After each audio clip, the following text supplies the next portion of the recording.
एक गांव में एक महामूर्ख रहता था, भोंदू नाम था उसका, और बहुत मूर्ख था, लोग सब जानते थे। एक सेठ जी उसके पास पहुंचे, वैसे ही सब बैठे थे, सेठ जी थोड़े मजाक में बोलने वाले थे, उसके भोंदू के पास पहुंचे और भोंदू से बोले, भैया गांव का सबसे बड़ा मूर्ख कौन है? भोंदू बोला, हमें, गांव के सबसे बड़े मूर्ख हम ही सब लोग कहते हैं मूर्ख। उन्होंने कहा, एक काम कर, मैं तुझे एक ये लाठी दे रहा हूं, जो तुझसे भी बड़ा महामूर्ख मिले उसको तू ये मेरी तरफ से दे दियो। वो भोंदू बोला, ठीक है बाबूजी, मैं दे दूंगा। अब उस लाठी को सेठ जी तो कह के भूल गए, उनने तो वैसी मजे मजे में कह दी थी। अब वो भोंदू जब देखो उस लाठी को लेकर चलता था, सबके बीच में बैठता, सुनता, सबकी बातों को सुनता, फिर कहता, नहीं मैं ही बड़ा मूर्ख हूं, मुझसे बड़ा मूर्ख कोई नहीं। तो भैया सबके साथ चलता था। 6 महीने 8 महीने साल भर हो गया और भैया पता चला कि सेठ जी की हालत बड़ी खराब हो गई, उनकी तबीयत बड़ी खराब है, आखिरी सांस ले रहे।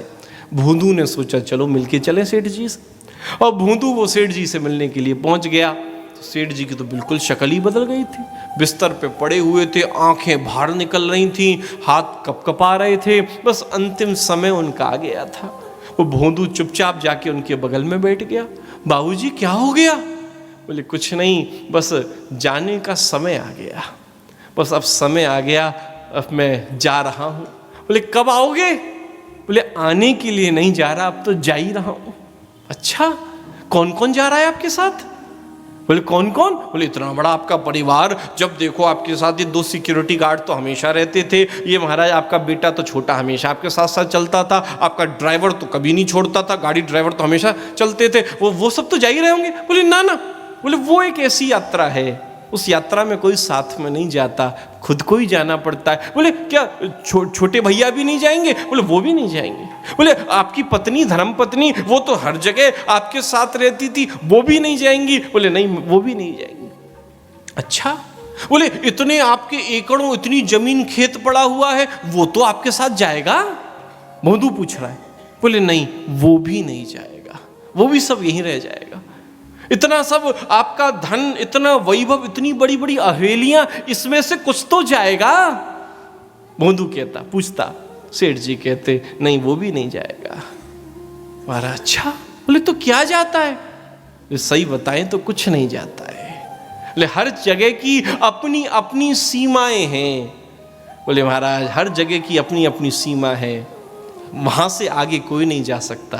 धनानि भूमौ पशवश्च गोष्ठे, भार्या गृहे द्वारि जनश्मशाने, देहच्चतायाम परलोक मार्गे, धर्मानुगो गच्छति जीव मेका। बोले कहाँ जाता है? बोले धनानि भूमौ पशवश्च गोष्ठे। बोले पैसा कहाँ रह जाएगा? बोले जमीन में गड़ा रह जाएगा। पशु पक्षी, पशु कहाँ तक रह जाएंगे? गोष्ठ में बंधे रह जाएंगे। बोले इसीलिए कहा धनानि भूमौ पशवश्च गोष्ठे, भार्या गृहे द्वारि जनश्मशाने। पत्नी कहाँ तक जाएगी? बोले घर के दरवाजे तक जाएगी। महाराज सारे स्वजन कहाँ तक जाएंगे? बोले बाकी संबंधी शमशान तक जाएंगे, उसके आगे वो भी नहीं जाएंगे। और ये शरीर, बोले देहच्चतायाम परलोक मार्गे, ये शरीर हाँ ये थोड़ा और ऊपर जाएगा। कहाँ तक जाएगा? बोले चिता तक जाएगा। लेकिन धर्मानुगो गच्छति जीव मेका, बोले उससे ऊपर क्या जाएगा? बोले उससे ऊपर कुछ नहीं जाएगा, उसके ऊपर तो केवल अपने जीवन में किया हुआ धर्म, अपने जीवन में किया हुआ अच्छा कर्म जाएगा। सेठ जी ने उससे कहा। भोंदू ने सुना। भोंदू बोला अरे सेठ जी, फिर तो आपके साथ जीवन में किया हुआ धर्म साथ जाएगा। सेठ जी की आंखों से आंसू बहने लगे। बोले सही बताऊं तो मैंने अपने पूरे जीवन में धर्म किया ही नहीं, पूरे जीवन में कोई अच्छा कर्म किया ही नहीं। उसी समय भोंदू ने जैसे ही सुना, उसी समय भोंदू की आंख में भी आंसू आए और वो लाठी लेकर सेठ जी के हाथ में पकड़ा दी।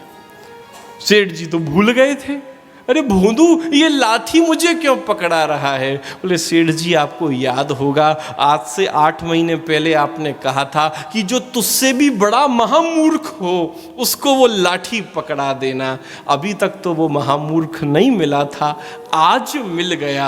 बोले मैं तो मूर्ख हूं, मुझे तो कुछ पता ही नहीं है, तो मैंने तो कुछ किया नहीं, लेकिन आप तो मुझसे भी बड़े मूर्ख हो, आपको तो सब पता है, और जानकार होने के बाद भी आपने जीवन में धर्म न किया, आपने जीवन में भजन न किया, आपसे बड़ा महामूर्ख कौन होगा। उसने हाथ में लाठी पकड़ा दी। यही जीवन की सच्चाई है, यही जीवन की सबसे बड़ी सत्यता है। हम जानकर भी अनजान बने हुए हैं, देख रहे हैं वो चला गया, पड़ोसी चला गया, संबंधी चले गए, सब जा रहे हैं, लेकिन हम छाती चौड़ा कर ऐसे बैठे हैं, सब चले जाएंगे, हम नहीं जाएंगे।